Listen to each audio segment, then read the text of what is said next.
నమస్తే, victory media న్యూస్కు స్వాగతం. నేను దుర్గా ప్రసాద్. ముందుగా వార్తల్లోని ముఖ్యాంశాలు చూద్దాం.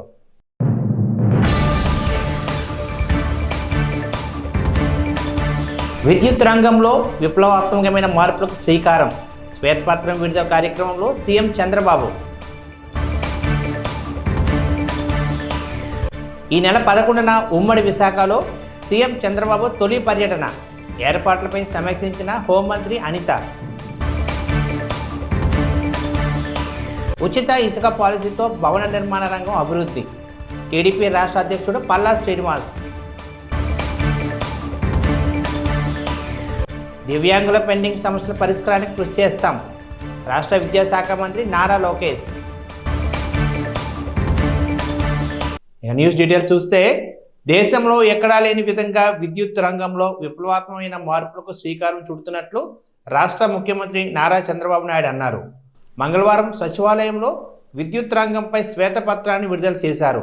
ఈ సందర్భంగానే ఆయన మీడియాతో మాట్లాడుతూ, గత టీడీపీ ప్రభుత్వంలో అమలు చేసిన ఎన్నో సంస్కరణలు నేడు దేశవ్యాప్తంగా అమలు చేస్తున్నాయని, నాడు వ్యతిరేకించిన ప్రజలే నా పవర్ను కూడా పోగొట్టారని, కానీ నేడు అదే విధానాలతో ప్రజలకు ఎంతో మేలు చేకూరుతుంది అన్నారు.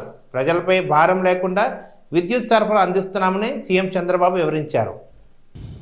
95/2004 ఇప్పుడుండే పవర్ సెక్టర్ రిఫార్మ్స్ అన్ని ఆ రోజు అమలు చేసిన power sector reforms. First state in the country to introduce power sector reforms 98లో అమలు చేశాం. అదే మరి ఇండిపెండెంట్ రెగ్యులేటరీ కమిషన్ అపాయింట్ చేశాం, ఏపీఈఆర్సీ. దేశంలోనే మొట్టమొదటి రెగ్యులేటరీ కమిషన్. ఆ తర్వాత టెలికాంలో, సివిల్ ఏవియేషన్లో ఇంకా చాలా డిపార్ట్మెంట్లు వచ్చాయి. దేశంలోనే రిఫార్మ్లో మొట్టమొదటి రెగ్యులేటరీ కమిషన్ పవర్ సెక్టర్లో వచ్చింది. అది కూడా మన ఆంధ్రప్రదేశ్లో వచ్చింది. ఈ రిఫార్మ్ ఫలితమే జనరేషన్ కంపెనీలు, ట్రాన్స్మిషన్ కంపెనీ, డిస్ట్రిబ్యూషన్ కంపెనీస్ ఒకప్పుడు 5 ఉండేటివి, ఇప్పుడు 3 ఉన్నాయి. కంబైన్డ్ ఆంధ్రప్రదేశ్లో 5 డిస్ట్రిబ్యూషన్ కంపెనీస్ ఉండేటివి. హైదరాబాద్, వరంగల్, తెలంగాణకి వెళ్ళిన తర్వాత ఉత్తరాంధ్ర, ఇక్కడ వచ్చే కొద్దిగా విజయవాడ, ఇక్కడ వచ్చే తిరుపతి. ఒకప్పుడు అనంతపురం ఉండేటివి. ఇన్ని 3 ఉన్నాయి. ఇప్పుడు 3 ఉన్నాయి. ఇప్పుడు ఇంకా నేను స్టడీ చేసుకుంటున్నా, వల్ల సబ్జెక్ట్ని రీకలెక్ట్ చేసుకోవడం. ఇక్కడికి వచ్చేటప్పుడు ఎనర్జీ డెఫిషిట్ రెడ్యూస్ టు 1.5 2003-04 వచ్చాం. Compare to 7.1% at national level ఉండేది.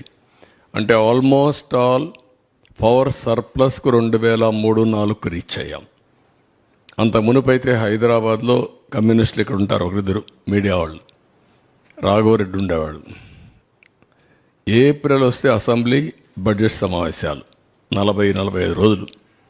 45 రోజులు ఆయన నల్గొండ నుంచి మొత్తం మనుషులు తీసుకొచ్చి ఏపీఎస్సీబీ ఖైరతాబాద్లో మెయిన్ రోడ్డు అక్కడ పెట్టేసేవారు. అసెంబ్లీ మొత్తం స్టాల్వ్ అయిపోయేది. ఆ రోజంతా చర్చ దానిపైనే ఉండేటివి. ఈ విధంగా సమ్మర్ వస్తే నేనైతే అసెంబ్లీ నుంచి ఒక 1 స్టేజ్లో 95లో నేరుగా హెలికాప్టర్ వేసుకుపోయి ఆ ఎండిపోయిన పంటలు చూసి మళ్ళీ వచ్చి అసెంబ్లీకి సమాధానం చెప్పిన రోజులు ఉన్నాయి. అలాంటి సందర్భాలు చాలా ఉన్నాయి. అక్కడి నుంచి 2003-04లో మనం ఇది చేసాం.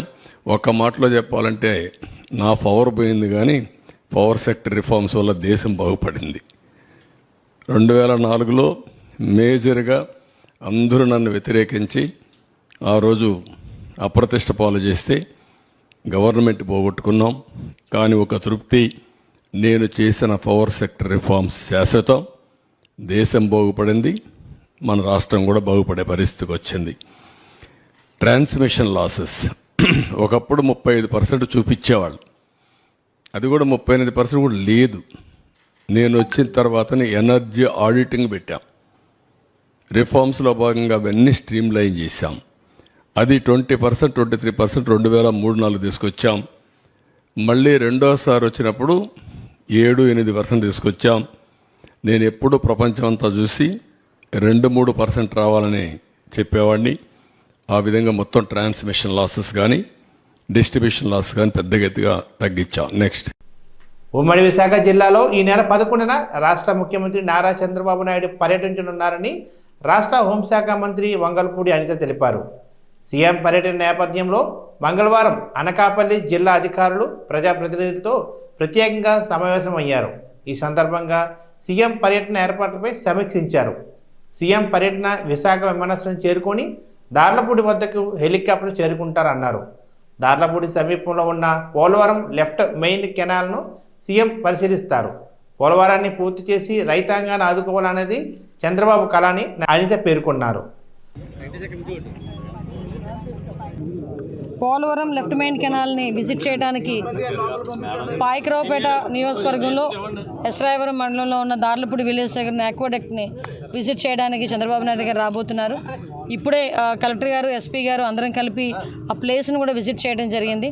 ఎక్కడైతే ఆక్వాడక్ట్ అసంపూర్తిగా నిర్మితమై ఉండిపోయిందో అదంతా కూడా ఇప్పుడే విజిట్ చేయడం జరిగింది. సార్ ఎక్కడికి వస్తారు, ఎక్కడ విజిట్ చేస్తారన్న విషయాన్ని అన్నింటినీ కూడా ఏదైతే చంద్రబాబు నాయుడు గారు డే ఫస్ట్ నుంచి కూడా పోలవరాన్ని కంప్లీట్గా పూర్తి చేయాలి, పోలవరాన్ని పూర్తి చేసి సుమారుగా ఇక్కడ ఉన్న రైతాంగాన్ని అందరినీ ఆదుకోవాలి అన్న ఒకే ఒక కళతో ఈ రోజు కూడా చంద్రబాబు నాయుడు గారు పనిచేయడం, మన ముఖ్యమంత్రి వర్యులు పనిచేయడం మనందరం చూసాం.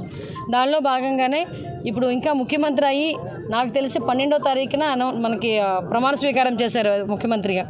ఇంకా నెల రోజులు కాకముందే ఈరోజు చంద్రబాబు నాయుడు గారు పోలవరాన్ని విజిట్ చేయడం, అదేవిధంగా లెఫ్ట్ మెయిన్ కెనాల్ని ఇక్కడ విజిట్ చేయడం ఇవన్నీ చూస్తూ ఉంటే చంద్రబాబు నాయుడు గారి హయాంలో ఇప్పుడు ఈ పోలవరం కూడా అతి తొందరగా పూర్తి అవుతుందని మేము అందరం కూడా ఆశిస్తున్నాం.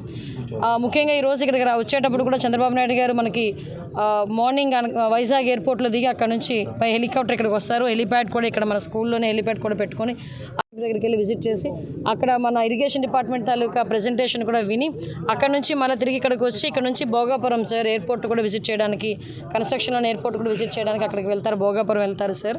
అక్కడ నుంచి మళ్ళీ వైజాగ్ వచ్చి కొన్ని కార్యక్రమాలు ఉన్నాయి, కార్యక్రమాలన్నీ ముగించుకొని మళ్ళీ సాయంత్రానికి ఆయన విజయవాడ చేరుకుంటారు. ఇది సీఎం గారి షెడ్యూల్.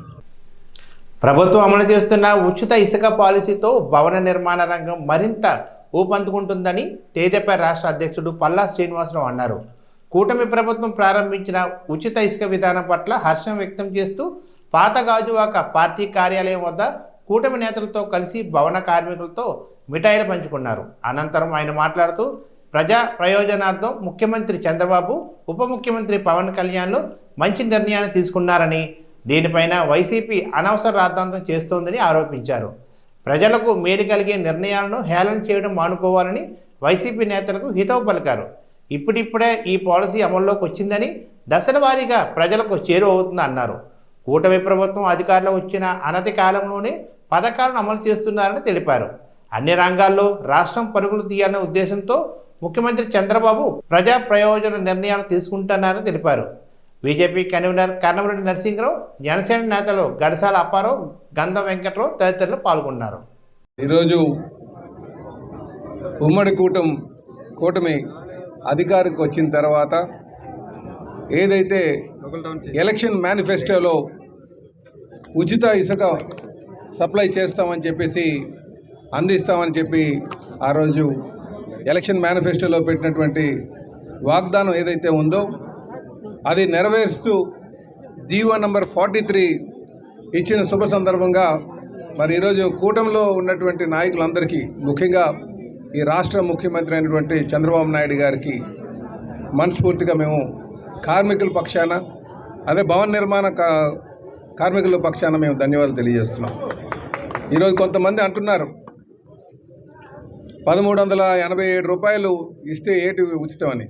కనుక ఈ మాటలు చెప్పే వాళ్ళందరికీ కూడా రీచ్లో దొరికినటువంటి ఇసుక్కి, ఒక డంప్ యార్డ్లో దొరికినటువంటి ఇసుక్కి, ఆ స్టాక్ యార్డ్, డంప్ యార్డ్ అంటే ఉద్యోగం స్టాక్ యార్డ్లో దొరికినటువంటి ఇసుక్కి తేడా కొంచెం తెలుసుకోవాలి. డంప్కి రీచ్కి మధ్య తేడా తెలుసుకోవాలి. అవును సార్, ఒక రిక్వెస్ట్. రీచ్లో ఏదైతే ఉందో అక్కడ మినిమం సెస్ తీసుకునే వాళ్ళు ఇస్తున్నారు. ఇక్కడికి గాజువాక డంప్లో ఉన్నటువంటిది సుమారు 220 కిలోమీటర్ల దూరం నుంచి తీసుకొచ్చి ఇక్కడ ఇచ్చినటువంటిది. కనుక దాని మీద ఒక రేటు ఉంది, దానికి కూడా కొంచెం ఎక్కువగానే ఉందని కొంతమంది చెప్పినటువంటి సందర్భం కనిపిస్తుంది. కనుక దాని మీద మళ్ళీ రివ్యూ చేసి సాధ్య అసాధ్యాలను చూసుకొని దాని మీద ఒక నిర్ణయం తీసుకోమని చెప్పి కూడా చెప్పడం జరిగింది. అయితే ఇక్కడ మీరు గమనించాల్సిందంతా కూడా ఉచిత ఇసుక అనేసరికి రీచ్ల దగ్గరికి వెళ్ళి నేరుగా తీసుకున్నటువంటి పరిస్థితి ఉంది. అంతేగాని మధ్యలో ఒక కాంట్రాక్టర్ని పెట్టి ఆ కాంట్రాక్టర్ ఆక్షన్ వేసుకుని తీసుకుని అమ్ముకునే విధానం కాదు ఇది మీరు గమనించాలని చెప్పేసి ఈ సందర్భంగా తెలియజేస్తున్నాం. ఎన్డీఏ కూటమి ముఖ్యంగా మన ఆంధ్రప్రదేశ్ రాష్ట్రంలో గౌరవ సీఎం గారు శ్రీ నారా చంద్రబాబు నాయుడు గారు, డిప్యూటీ సీఎం గారు శ్రీ పవన్ కళ్యాణ్ గారు ఇచ్చిన మాట ప్రకారం ఈ నెల 8వ తేదీ నుంచి రాష్ట్ర వ్యాప్తంగా ఉచితంగా ఇసుక పంపిణీ ప్రారంభించారు. అందులో భాగంగా ఈరోజు గాజువాక అసెంబ్లీ నియోజకవర్గంలో గౌరవనీయులు టీడీపీ రాష్ట్ర అధ్యక్షులు మా శాసనసభ్యులు శ్రీ పల్లా శ్రీనివాసరావు గారి చేతుల మీదుగా ఇచ్చిన మాట ప్రకారం సూపర్ 6లో భాగంగా హామీ నెరవేరుస్తున్నందుకు గౌరవ రాష్ట్ర ముఖ్యమంత్రి వారికి అదేవిధంగా డిప్యూటీ సీఎం గారికి పాలాభిషేకం చేసే కార్యక్రమాన్ని ఏర్పాటు చేయడం జరిగింది. మరి కేంద్రంలో ప్రధానమంత్రి శ్రీ నరేంద్ర మోదీ గారి నాయకత్వంలో రాష్ట్రంలో మన రాష్ట్ర సీఎం గారు డిప్యూటీ సీఎం గారి ఆధ్వర్యంలో రాష్ట్రం అన్ని రంగాల్లో అభివృద్ధి చెందుతుంది అనడానికి ఇదొక నిదర్శనం. రాబోయే రోజుల్లో మిగతా సూపర్ 6లో ఉన్నటువంటి సంక్షేమ పథకాలన్నీ కూడా అందుతాయి. మొన్ననే చూసాం, దేశ చరిత్రలో ఎన్నడూ లేని విధంగా మన 1వ తేదీనే 95% ఇంటింటికి వెళ్ళి మరి పెద్దలకి వృద్ధులకి పెన్షన్ కూడా పంపిణీ చేయడం జరిగింది. గాజువాకలో మా గౌరవ శాసనసభ్యులు శ్రీ పల్లా శ్రీనివాసరావు గారి నాయకత్వంలో ఆయన ఇంటింటికి వెళ్ళి గాజువాకలో ఉన్న 20 వార్డుల్లోనూ కూడా మరి పాల్గొని ఆ కార్యక్రమాన్ని విజయవంతం చేశారు. ఈ కార్యక్రమంలో పాల్గొన్న వారందరికీ పేరు పేరున ధన్యవాదాలు. ఎందుకంటే ఇసుక అనేది మన ఇసుక ఫ్రీగా ఇస్తే కేవలం లారీ ఛార్జీ, లేబర్ ఛార్జీలు మాత్రమే తీసుకోవడం జరుగుతుంది. ఇసుక ఫ్రీగా ఇవ్వడం వల్ల నిర్మాణ రంగం ఇప్పుడే చూసాము, నిర్మాణ రంగంలో కార్మిక సోదరులందరూ కూడా వచ్చి ఎమ్మెల్యే గారికి ధన్యవాదాలు తెలియజేస్తూ మిఠాయిల పంపిణీ కూడా దివ్యాంగుల సమస్యలను త్వరలోనే పూర్తి స్థాయిలో పరిష్కరిస్తామని రాష్ట్ర విద్యాశాఖ మంత్రి నారా లోకేష్ అన్నారు. మంగళవారం మంగళగిరిలో దివ్యాంగుల కోసం ప్రత్యేకంగా ప్రజా దర్బార్ కార్యక్రమం నిర్వహించారు. ఈ సందర్భంగా వందలాది మంది దివ్యాంగులు వారి సమస్యలను వినతి రూపంలో అందించారు.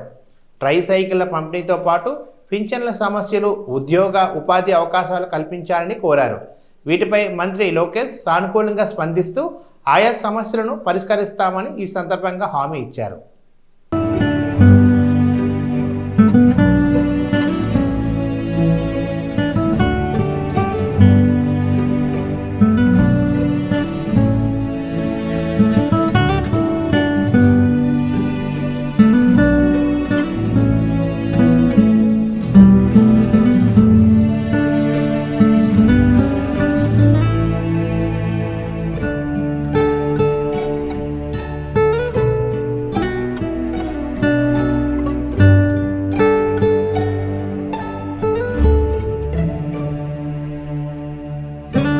సింహాచలం దేవస్థానం ఆధ్వర్యంలో ఈ నెల 20వ తేదీన నిర్వహించనున్న గిరి ప్రదర్శన ఏర్పాట్లు పక్కాగా ఉండాలని కలెక్టర్ ఎంఎన్ హరేంద్ర ప్రసాద్ అధికారులను ఆదేశించారు. విశాఖ కలెక్టర్ కార్యాలయంలో సింహాచలం దేవస్థానం అధికారులు సంబంధిత అధికారులతో సమావేశం నిర్వహించారు. ప్రతి ఏటా ఎంతో ప్రతిష్టాత్మకంగా నిర్వహిస్తున్న గిరి ప్రదక్షిణ కార్యక్రమాన్ని ఈ ఏడాది కూడా ఎక్కడ ఎటువంటి ఇబ్బందులు లేకుండా అన్ని చర్యలు తీసుకోవాలన్నారు. ఈ ఏడాది గిరి ప్రదర్శనకు 3 నుంచి 5 లక్షల మంది భక్తులు హాజరవుతారని అంచనా వేస్తున్నట్లు దేవస్థానం అధికారులు తెలిపారు.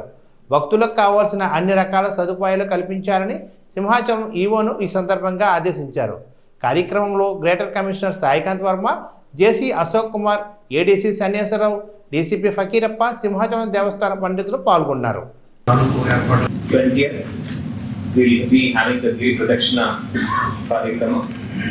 సో దాంట్లో భాగంగా కొన్ని ఏర్పాట్లు చేయాల్సిన అవసరం ఉంది. This preliminary meeting is called for to have that coordination amongst departments. There are a lot of departments involved, primarily the endowments department, followed by police department, GVMC, and other line departments of the government. So ఈ మంచి కార్యక్రమంలో అందరూ పాల్గొని ఇది సక్సెస్ఫుల్గా conduct చేయడానికి ఈ meeting ఈరోజు మనం చేసుకుంటున్నాం. దీంతో ఫాలోఅప్గా కూడా సబ్సిక్వెంట్ మీటింగ్స్ మనము పెట్టుకోవడం జరుగుతుంది. సో మీటింగ్స్ ఒక ముఖ్య ఉద్దేశం ఏంటంటే to define clearly the roles and responsibility of each and every one of us, including myself. So, endowments department, EO garu em cheyali, ade vidhanga police department varu oka roles enti, responsibilities enti, GVMC what all they will take care, DMHO what all they will take care, EPDCF what they will take care అనేది గురించి మనం అందరూ కూడా మాట్లాడుకోవడం జరుగుతుంది. ఇక్కడ besides discussing on those issues, we'll also reflect upon what happened in the last year's event. Last year event lo ఏమి బాగా మనం చేయగలిగామో, ఎటువంటి లోపాలు మనం గుర్తించామో, వాటిని ఎలా సరి చేసుకోవాలి. అదేవిధంగా మీ డిపార్ట్మెంట్ తరఫు నుంచి ఏదైనా ఎక్స్పెక్టేషన్స్ ఉంటే, ఉదాహరణకి పోలీస్ డిపార్ట్మెంట్ వారు they are asking certain CCTV cameras to be put up. They are asking certain barricading to be done. Ilanti expectations unte kuda you have to put forth in this meeting so that everybody is prepared to handle any eventuality or any situation that may arise. జన సంబంధంగా ప్రతి సంవత్సరం గిరి ప్రదక్షిణ నాడు ఉదయమే రాజభోగం కూడా చేసేసి అన్ఇంటరప్టెడ్గా ఉదయం 6:30 గంటల నుంచి మధ్యాహ్నం 2:30 గంటల వరకు దర్శనం, సర్వదర్శనం కల్పించడం జరుగుతుంది సార్. అదే ఈ సంవత్సరం కూడా ఉదయం 6:30 గంటల నుంచి మధ్యాహ్నం 2:30 గంటల వరకు సర్వదర్శనం, 2:30 గంటల నుంచి 3 గంటల వరకు మధ్యాహ్న విరామం అని పౌడింపు చేస్తాం సార్ స్వామివారికి. 3 గంటల నుంచి మళ్ళీ రాత్రి 7 గంటల వరకు సర్వదర్శనం కొనసాగుతుంది సార్. రాత్రి 7 గంటల నుంచి 8:30 గంటల వరకు రాత్రి ఆరాధన జరుగుతుంది. రాత్రి ఆరాధన అయిన తర్వాత 8:30 నుంచి రాత్రి 10 గంటల వరకు భక్తులకు దర్శనం ఇవ్వడం జరుగుతుంది సార్. మామూలు రోజుల్లో అయితే 9 గంటలకి దర్శనం సమాప్తం అవుతుంది, 9 గంటలకు పౌడింపు అవుతుంది. శనివారం ఈ గిరి ప్రదక్షిణం ఈ సాయంకాలానికి వచ్చేటువంటి భక్తుల్ని దృష్టిలో పెట్టుకొని 1 గంట ఎక్స్టెండ్ చేస్తూ 10 గంటల వరకు దర్శనం ఇచ్చి 10 గంటలకి ఏకాంత సేవ చేయడం జరుగుతుంది సార్. అది 20వ తారీఖున కార్యక్రమం సార్. విశాఖ పోలీస్ కమిషనరేట్ పరిధిలో పోలీసులు ఇతర సిబ్బందికి మంగళవారం కేజీహెచ్లో ప్రత్యేక వైద్య శిబిరం ఏర్పాటు చేశారు. ఈ కార్యక్రమాన్ని నగర police commissioner సంకపత్ర Bakshi, KGH superintendent హాజరై ప్రారంభించారు. ఈ సందర్భంగానే అక్కడ పోలీసులకు చేస్తున్న వైద్య పరీక్షలు తదితర వాటిని సిపి పరిశీలించారు. అనంతరం సిపి మీడియాతో మాట్లాడుతూ పోలీసులంతా ఆరోగ్యంగా ఉండాలనే లక్ష్యంతో వారికి అవసరమైన అన్ని రకాల వైద్య పరీక్షలు చేస్తున్నామని, అడిగిన వెంటనే కేజీహెచ్ వైద్యులు కూడా స్పందించి వైద్య శిబిరాన్ని ఏర్పాటు చేయడం అభినందనీయమన్నారు. ప్రతి ఒక్క పోలీసు వైద్య పరీక్షలు చేసుకొని అనారోగ్య సమస్యలుంటే వైద్యం పొందడంతో పాటు ఫిట్గా ఉండాలన్నారు.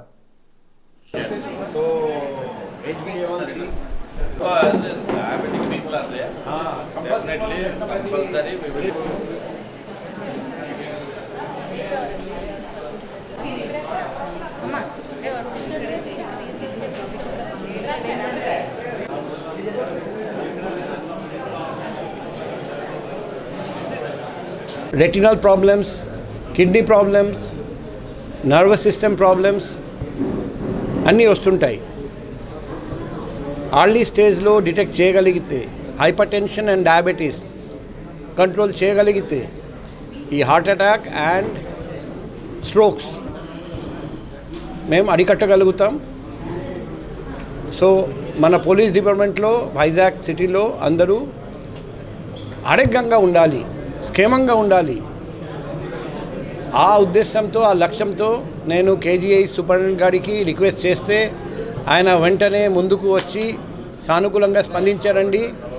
నేను ఆ డిపార్ట్మెంట్ నుండి 1 by 1 high value cholesterol, high value blood creatinine, high value HbA1c అలా డేంజరస్లీ హై వాల్యూ ఉన్న బ్లడ్ పారామీటర్స్లో వాల్యూ ఉన్న అందరినీ 1 by 1 కేజీహెచ్కి పంపిస్తున్నాం.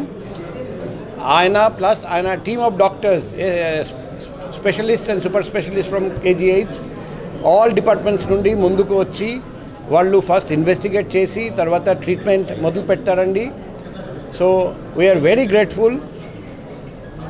మా కృతజ్ఞతలు to KGH management and all doctors and nursing staff and everyone in KGH. So మా లక్ష్యం police డిపార్ట్మెంట్లో అందరూ ఆరోగ్యంగా ఉండాలి. పేదలకు ఎన్నికల సమయంలో ఇచ్చిన హామీ మేరకు ఉచితంగా ఇసుక సరఫరా ప్రారంభించామని విశాఖ ఎంపీ శ్రీభరత్ అన్నారు. మంగళవారం విశాఖ టీడీపీ నగర అధ్యక్షుడు గండి బాబ్జీతో కలిసి ఏర్పాటు చేసిన మీడియా సమావేశంలో ఆయన మాట్లాడారు. గత వైసీపీ ప్రభుత్వంలో ఇసుక పేరుతో కోట్లాది రూపాయల దోపిడీ చేశారని, ఏకంగా సహజ వనరులను సైతం ధ్వంసం చేశారన్నారు. కూటమి ప్రభుత్వం ఆధ్వర్యంలో పేదలకు ఉచితంగా ఇసుకను అందిస్తున్నామని, రవాణా ఛార్జీల విషయంలో కూడా పలు మార్గదర్శకాలు అమలు చేస్తున్నట్టు తెలిపారు. ఈ కార్యక్రమంలో టీడీపీ నాయకులు సీతామరాజు సుధాకర్, వెల్లూరి భాస్కర్ రావు పలువురు పాల్గొన్నారు. మీ అందరూ ఒకసారి గమనించాలి, గత 5 సంవత్సరాలుగా వైసీపీ ప్రభుత్వము వాళ్ళ నాయకులు ఏ అంశం వచ్చినా సరే ఈ పోరాటం పేదలకి పెత్తందారులకి ఉన్న పోరాటం అని మళ్ళీ చెప్పేవాళ్ళు. ఇసుక గత ప్రభుత్వం అంటే తెలుగుదేశం ప్రభుత్వంలో ఉన్నప్పుడు ఫ్రీగా ఉండేది. వీళ్ళు దాని మీద రేటు పెట్టడం వల్ల ఇంచుమించు ఇప్పుడే చెప్తున్నారు టన్ను 1000 రూపాయలు ప్లస్ ట్రాన్స్పోర్ట్, అంటే ఒక లారీ సైజు బట్టి 5-6 వేలు 8 వేలకు కూడా వెళ్ళే పరిస్థితి. లారీలో 60 టన్నులు పడతాయా? సో 50,000, 60,000. సో దెబ్బతినేది ఎవరండి? పేదవాళ్ళు. సో ఈ పోరాటం పెత్తందాలకి పేదవాళ్ళకి, మేము పెత్తందాళ్ళు వాళ్ళు పేదవాళ్ళ పట్ల అంటే అందరూ ఒకసారి గమనించుకోండి. వీళ్ళు చెప్పే మాటలేంటి, చేసే పనులేంటి అని. భవన నిర్మాణ కార్మికులు అసలు పని లేక చాలామంది సూసైడ్లు చేసుకోవడం, రకరకాల ఇబ్బందులు ఫేస్ చేయడం, ఎంటైర్ ఎకనామిక్ సెక్టరే చాలా దెబ్బతిందండి. గత 5 సంవత్సరాలు తెలంగాణ బాగా అభివృద్ధి అయింది, హైదరాబాద్లో బాగా రియల్ ఎస్టేట్ డెవలప్ అయిందంటే దానికి అట్లీస్ట్ 50% రెస్పాన్సిబిలిటీ మన ఆంధ్ర వల్ల అవుతుంది. ఇక్కడ ఏమీ గిట్టుబాటు అవ్వకపోవడం వల్ల ఇక్కడ డెవలపర్స్ అందరూ వెళ్ళి పెట్టుబడులు హైదరాబాద్లో పెట్టి తెలంగాణలో పెట్టి అక్కడ పెంచారు. సో ఈ రాక్షస పాలన నుంచి విముక్తి పొందాలని ఈ ప్రభుత్వం వచ్చిన వెంటనే, కూటమి ప్రభుత్వం వచ్చిన వెంటనే గత ఇసుక పాలసీ ఎప్పుడైతే కూటమి ప్రభుత్వం ఉందో అది తిరిగి తీసుకొస్తామని ఇప్పుడే జియో నంబర్ 43 రిలీజ్ చేసి ఇసుక అనేది ఫ్రీగా ఉచితంగా అందరికీ దొరికే విధంగా చేయడం అనేది మీ అందరం అభినందిస్తున్నాము. మా పార్టీ తరఫున కూడా అండ్ మా కూటమి తరఫు నుంచి కూడా ఈ డిసిషన్ అనేది అభివృద్ధికి చాలా దారి చూపించాలని కోరుకుంటున్నాం. ఎంత డబ్బులు దొబ్బేశారనేది వేరే ఎస్టిమేట్స్ ఉంటాయి. ఇందాక బాబ్జీ గారు అన్నట్టు 50,000 కోట్లు, ఇంకో దగ్గర 10,000 కోట్లు, ఎగ్జాక్ట్ అనేది ఇప్పుడు కొంచెం అనాలిసిస్ చేస్తే తెలుస్తుంది. అంతేకాకుండా వీళ్ళు డబ్బులు తినటమే కాదు, ఎన్వైరన్మెంట్ని కూడా బాగా డ్యామేజ్ చేశారు. సస్టైనబుల్గా ఏంటంటే సంవత్సరానికి ఇంత ఇసుక తీస్తే అక్కడ రివర్ డ్యామేజ్ అవ్వకుండా ఉంటుంది అనేది ఉంటుంది. అది కూడా వీళ్ళు పట్టించుకోకుండా టార్గెట్స్ పెట్టేసుకుని ఎంత కావాలంటే అంత తవ్వేయడం అనేది అనేక ప్రాంతాల్లో జరిగింది. మీ అందరూ న్యూస్లో చూసుంటారు. అది వెస్ట్ గోదావరి, ఈస్ట్ గోదావరిలో వాళ్ళు ఒక్కొక్క జిల్లా ఒక్కొక్కరికి ఇచ్చేశారు కాంట్రాక్ట్, నెలకి ఇంత డబ్బులు కట్టాలి అని. ఆ డబ్బులు కట్టకపోతే వాళ్ళ మీద పడతారు.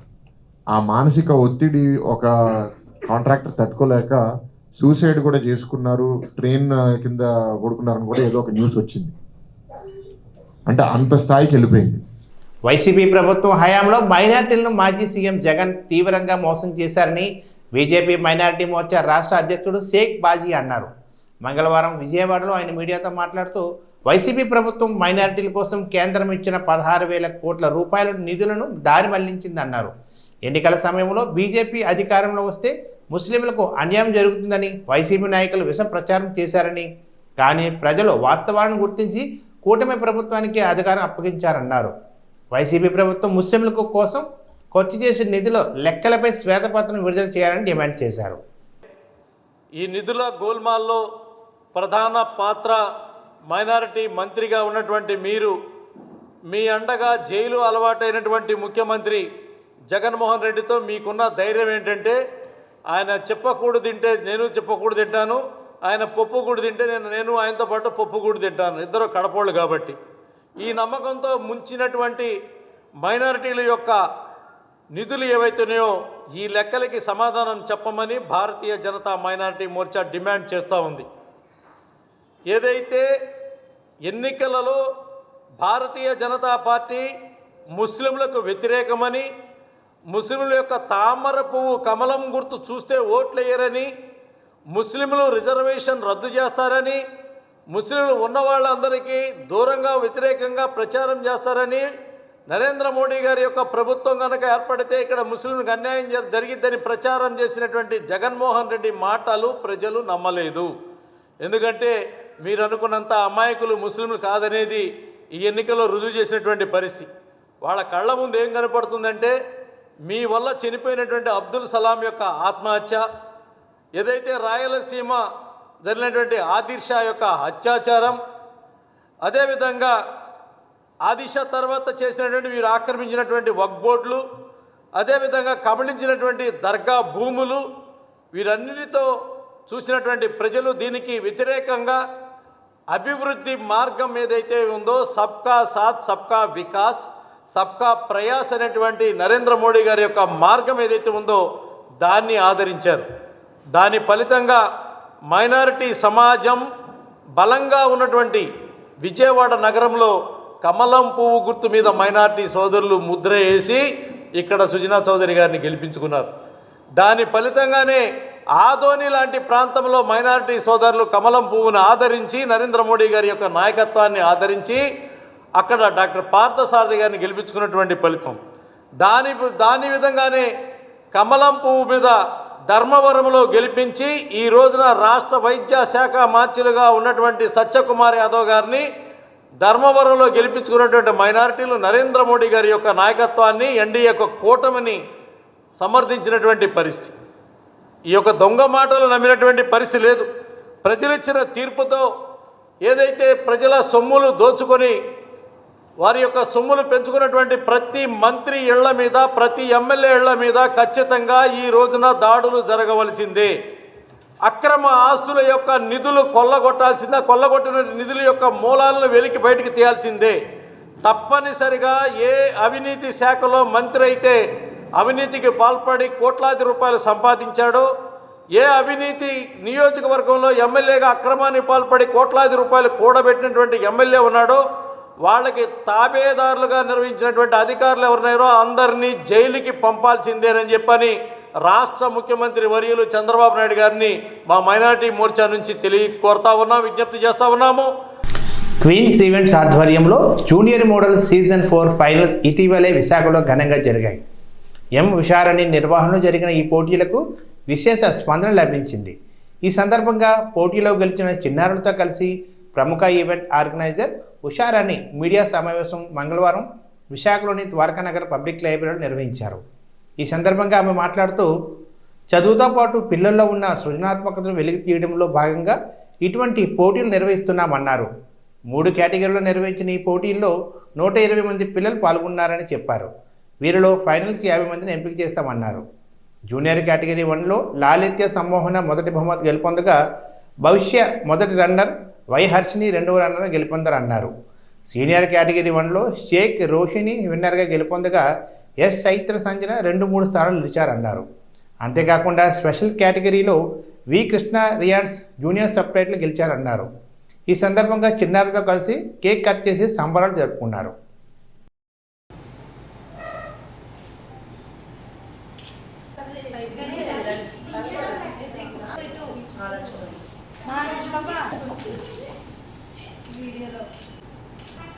జూనియర్ మోడల్ సీజన్ 4 విభాగంలో సీనియర్ కేటగిరీ అలానే junior category winners success meet అనేది ఈరోజు మేము ప్రౌర గ్రంథాలయంలో ఏర్పాటు చేయడం జరిగింది.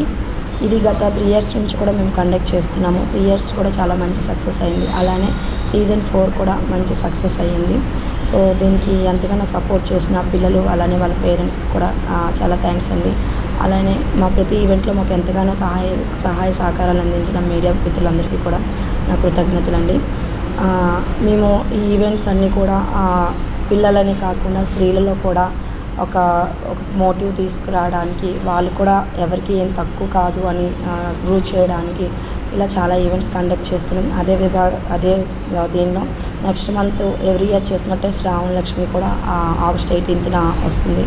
సో దానికి కూడా మీ సహాయ సహకారాలు అందించాలని మనస్ఫూర్తిగా కోరుకుంటున్నాను.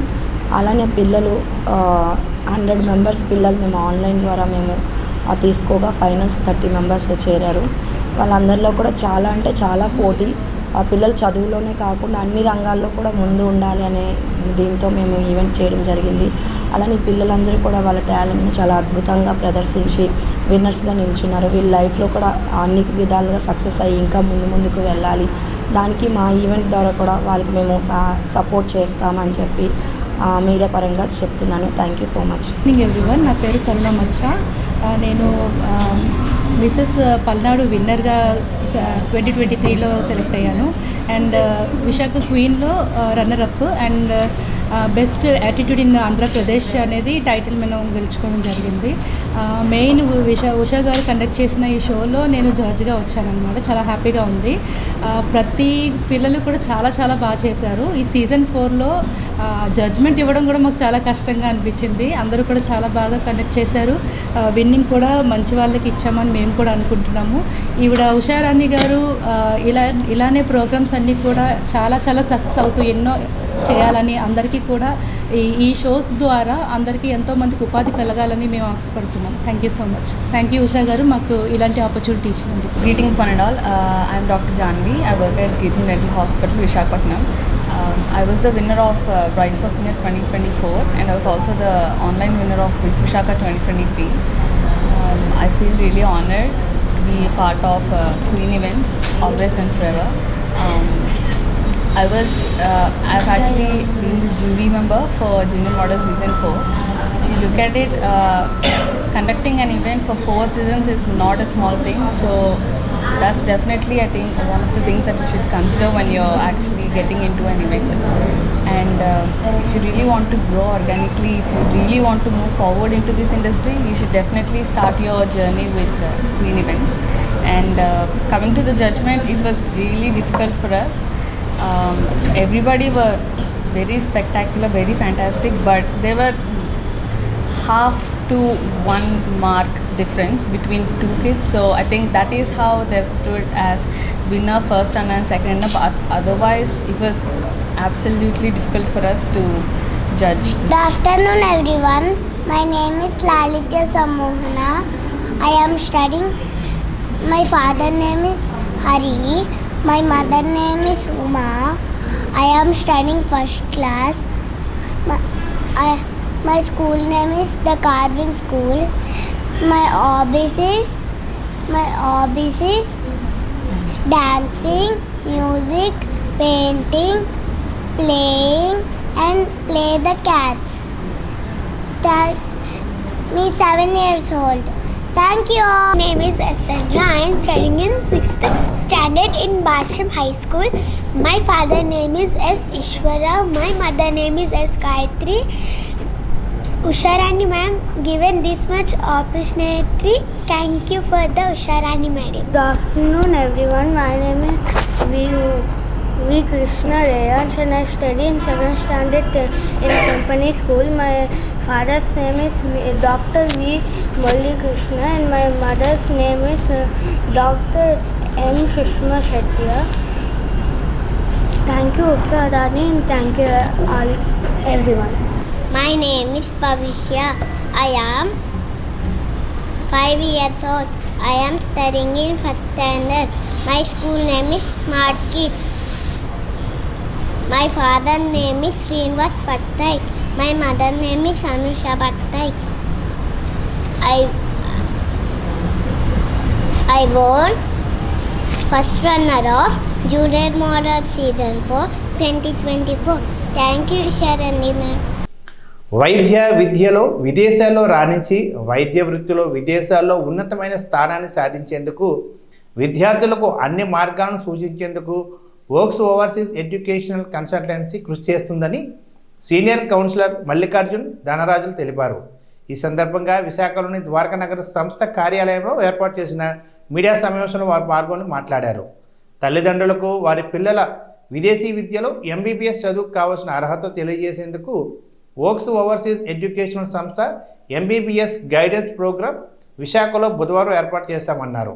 ఈ కార్యక్రమం బెస్ట్ వెస్టర్న్ హోటల్లో బుధవారం ఉదయం 11 నుంచి సాయంత్రం 5 గంటల వరకు ఉంటుందన్నారు.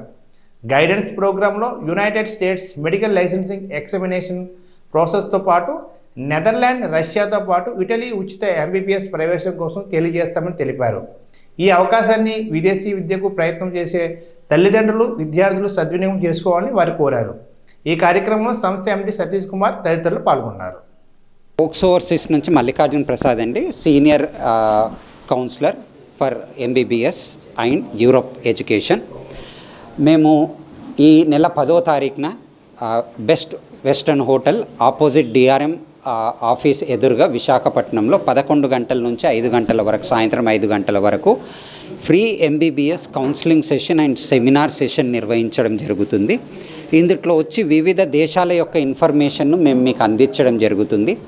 స్టూడెంట్ ఏ విధంగా తన ఎంబీబీఎస్ విద్యను పూర్తి చేసుకొని యుఎస్లో సెటిల్ అవ్వాలి, అంటే నెదర్లాండ్ కురాసోలో అతను ఎంబీబీఎస్ చదువుతూ యుఎస్ఎంఎల్ఈ పూర్తి చేసి యుఎస్లో డాక్టర్గా ఏ విధంగా సెటిల్ అవ్వాలన్న ఇన్ఫర్మేషన్ మీరు ఇక్కడ తెలుసుకోవచ్చు. అది కాకుండా స్టూడెంట్ మధ్యస్థంగా ఉన్న స్టూడెంట్, చదువులో మధ్యస్థం, ఇన్కంలో మధ్యస్థం, అలాంటి స్టూడెంట్స్ వచ్చేసి రష్యాను ఆప్షన్గా తీసుకోవచ్చండి. ఇక్కడ మనకు లో ట్యూషన్ ఫీ 12 లక్షల నుంచి 25 లక్షల లోపు మంచి పబ్లిక్ యూనివర్సిటీస్, అంటే గవర్నమెంట్ చేత 1950స్లో స్థాపించబడ్డ గవర్నమెంట్ యూనివర్సిటీస్లో మీరు కోర్సెస్ చేయొచ్చు. తర్వాత వచ్చేసండి స్టూడెంట్ కాస్త బ్రిలియంట్ స్టూడెంట్, బాగా చదువుతున్నాడు, నీట్ ఎగ్జామ్లో మంచి మార్క్స్ వచ్చాయి, కానీ మన యొక్క అడ్మిషన్ ప్రాసెస్ వల్ల కానీ మన యొక్క కంట్రీ రూల్స్ అండ్ రెగ్యులేషన్స్ వల్ల కానీ అతను సీట్ రాలేకపోతుంది. అలాంటి విద్యార్థులకు ఇటలీ ఒక రకంగా స్వర్గధామం అని చెప్పుకోవాలి మనం. ఎందుకు అంటే అక్కడ వచ్చేసి వాళ్ళు కంప్లీట్గా ఫ్రీ ఎడ్యుకేషన్ తీసుకుంటారు, ట్యూషన్ ఫీజు ఉండదు. ప్రత్యేకంగా మళ్ళీ స్టూడెంట్కి ఇక్కడ 2 రకాల స్కాలర్షిప్స్ ఉంటాయండి. ఒకటి వచ్చి మెరిట్ బేస్డ్ స్కాలర్షిప్, రెండోది వచ్చేసి needy based scholarship. Merit based scholarship ఎవరికి వస్తుందంటే వాళ్ళ అకాడమిక్స్ ఎక్సలెన్స్ ఉంది, వాళ్ళకు ప్రత్యేకంగా అంటే వాళ్ళ చదువుతో పాటు ఇంకా వివిధ రకాలైన కోర్సులు కానీ ఏవైనా సర్టిఫికేట్స్ కానీ ఉన్న వాళ్ళు ఈ మెరిట్ స్కాలర్షిప్కి అప్లై చేస్తారు. నీడీ స్కాలర్షిప్స్కి ఎవరు అప్లై చేయాలంటే మన పేరెంట్స్ మనను అంటే విదేశాల్లో మనం చదివించే స్థితిలో లేరు అని ప్రూవ్ చేసుకోగలగాలి. అది ఏ విధంగా అంటే మన యొక్క ఇన్కమ్ ట్యాక్స్ రిటర్న్స్ 12 నుంచి 15 లక్షల లోపు ఉంటే కనుక మనము నీడీ స్కాలర్షిప్కు అప్లై చేయొచ్చండి. ఈ నీడీ స్కాలర్షిప్ కానీ ఫ్రీ ట్యూషన్ ఫీ కానీ ఎందుకు ఇస్తుంది ఇటలీ అంటే స్టూడెంట్ బాగా చదువుకోవాలి, రెగ్యులర్గా కాలేజ్కి రావాలని ఇస్తుందండి. 70% మీ అటెండెన్స్ ఎక్స్పెక్ట్ చేస్తారు, 60% అబోవ్ మీ అకాడమిక్ స్కోర్ను ఎక్స్పెక్ట్ చేస్తాయండి ఇక్కడ యూనివర్సిటీస్. నేను పార్ట్ టైం చేసుకుంటాను, లేదు నేను ఇంకో పని చేసుకుంటాను అనుకునే వాళ్లకు ఈ ప్రోగ్రామ్స్ పనిచేయవు. మీరు చదువు మీద ఫోకస్ పెట్టాలి. 5 సంవత్సరాలు చదువుకోండి, 1 సంవత్సరం ఇంటర్న్షిప్ చేయండి. ఆ తర్వాత మీరు ఇటలీ భాష పైన పట్టు, ఎందుకంటే ఇక్కడ మీకు ఇటలీ ఫ్రీగా నేర్పిస్తారు.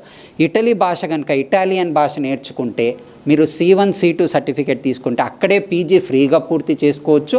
మీరు అక్కడ ప్రాక్టీస్ కూడా చేసుకోవచ్చు. లేదా being Italy is a Schengen country అవ్వడం వల్ల మిగతా యూరోప్లో ఉన్న 29 కంట్రీస్లో కూడా మీరు ఎక్కడైనా కూడా సెటిల్ కావచ్చు.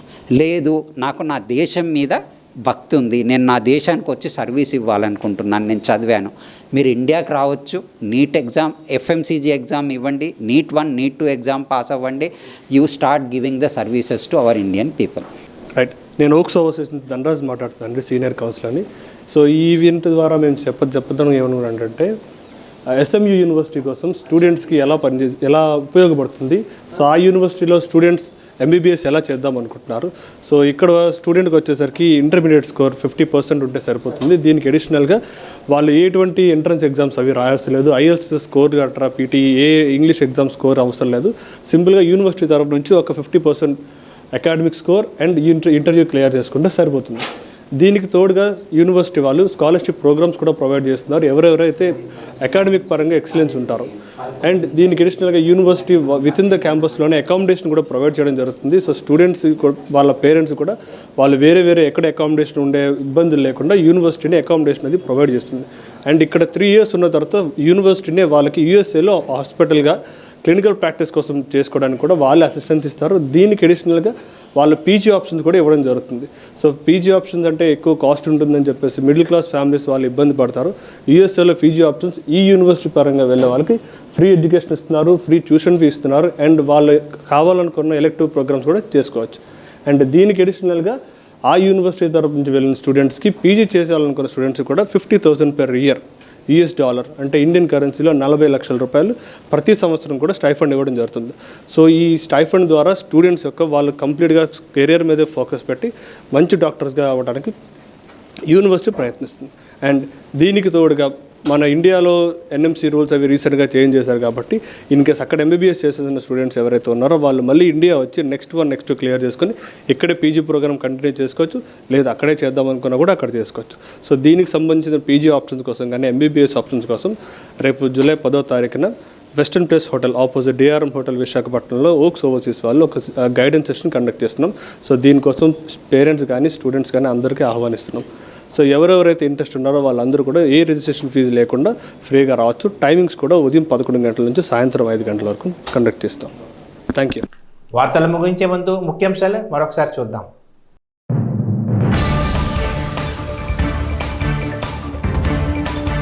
విద్యుత్ రంగంలో విప్లవాత్మకమైన మార్పులకు శ్రీకారం. శ్వేతపత్రం విడుదల కార్యక్రమంలో సీఎం చంద్రబాబు.